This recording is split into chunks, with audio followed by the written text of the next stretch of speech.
Guys, Tim here. Wanted to talk to you a little bit about hitting the river. Whether you're kayaking or tubing or whatever you're doing, the river can be a very humbling experience. And I've hit several east to west rivers.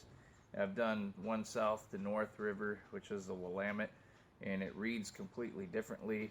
And after you've been through a lot of different rivers and even hit the ocean, which I've done in this kayak, you tend to think you know it all, and that's why I made this video, is because I was recently humbled by a river, and I just wanted to kind of share that with you. I have some status quo rules about hitting a river. I didn't follow through with it, and I paid the price.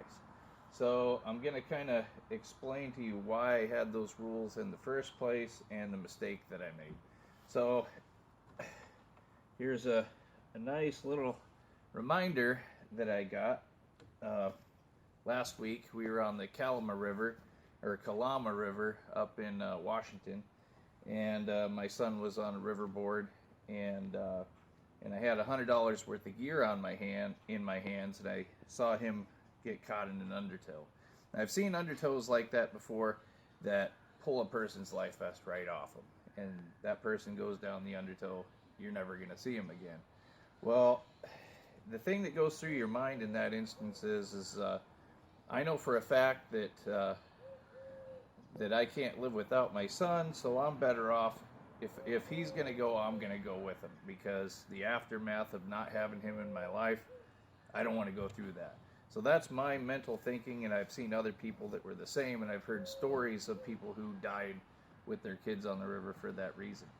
But I'm going to show you what I did wrong and how to avoid these things from ever happening or ever taking place. So the first thing you want to do is plan your river trip out. You want to take the time, study the river yourself, do the research. This was a river I didn't know. I'd never been on. I thought I knew how to read it. It was a standard east to west river. It did not read the way that I've read rivers before. The river was a different temperature, different depths. Everything about it was different than anything I had ever encountered. And that's where I ran into trouble, is I trusted the people we were with to already have all this stuff down. That's my job. I'm in charge of my safety and the safety of those people that are with me. So you need a couple of things. You need leadership, you have to have teamwork, and you have to have a plan to have a safe river trip. Now I'm going to give you a couple examples. Let's say we had 7 people in tubes, or even more. Now we did something right. We had a couple of emergency guys in kayaks on the side that were picking up the slack and helping people up. They were getting tangled up in snags, and they were cutting people loose. That's important. That's one thing we did right. And so in a kayak like this, for example, let's say I had some gear in here. I've got a cargo net that I can use to secure all my gear. I've got emergency floaties. I've got extra life vests. And here's a huge one. You might not think so, but a snorkel. If you can keep your head down, it takes about 25 to 35% of the load off of you, and gives you that much more time that you can use, and uses that much less energy that you can use looking for somebody and to pull that person out of the water. So very important piece of your gear. Here's another one. This is invaluable to have on your boat. You got a knife like this with a serrated blade and a regular blade on the end. You can cut somebody loose, get people out of a really bad situation. Always have a knife. On this boat, I've refurbished it. It's not quite finished yet. I'm gonna put a permanent red flag on the end of it that will stay there, so when I put it in my rack and I'm over the legal 3 feet that it sticks out the end, I'll be legal, and I don't even have to worry about flagging it because it'll be permanently flagged. I've got eye-rings that I use for securing it to my rack. Everything on this, I've got a rope that's permanently on the front that comes down the front of the truck, and this boat is secured. I've got emergency rope in here. This is a fast boat. It's designed to take on the ocean. And so anyhow, don't rely on other people, rely on your own rules, rely on keeping people safe and having a pre-trip plan before you hit any river.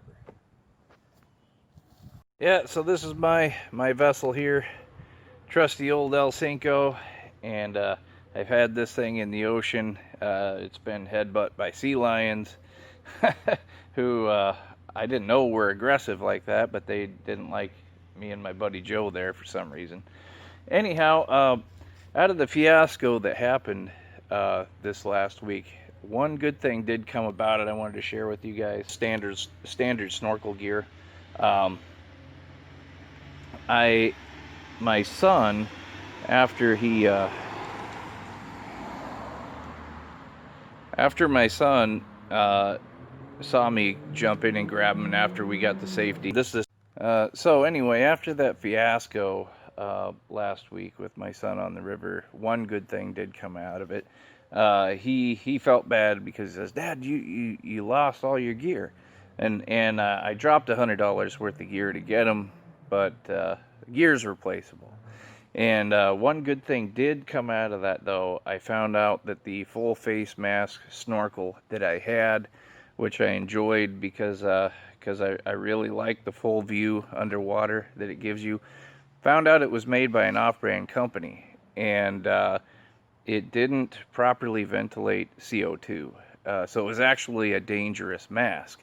So I just wanted to encourage everybody that when you buy a full face mask like that, make sure it has that CO2 safe stamp on it. Did some research. Come to find out, people have actually died in a few examples, in a few instances of using those face masks. So be safe, everybody.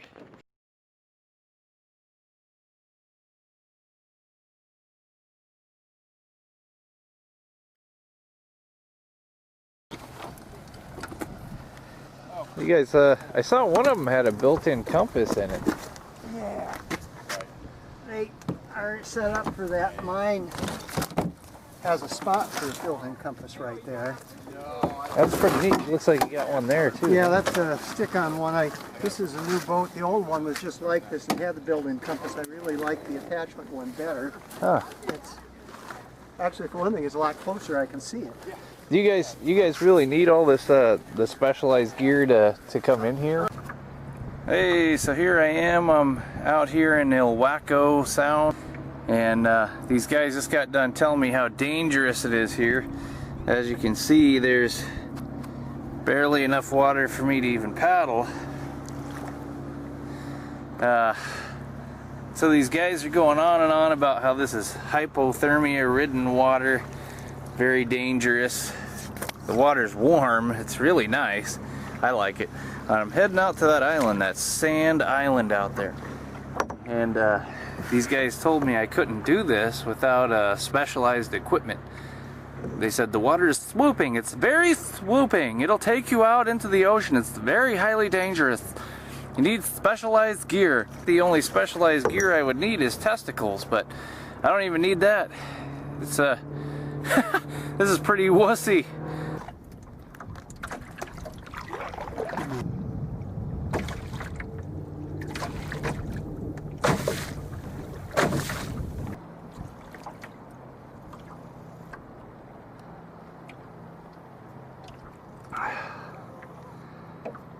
I thought they were all cool with their built-in compasses in their boat. Check this out. I got a built-in GPS.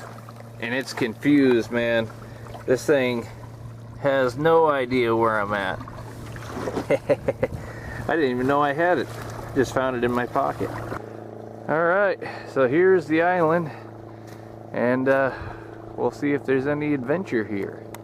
Well, I just found somebody's little makeshift shelter here. Now this is what's cool. This is pretty cool. No trails. Just grass and sand and island. I can't wait to see what's there in that forest.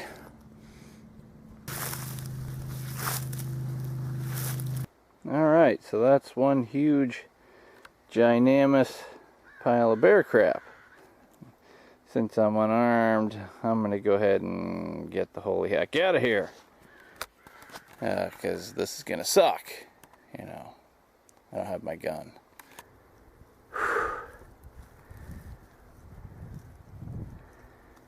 All right.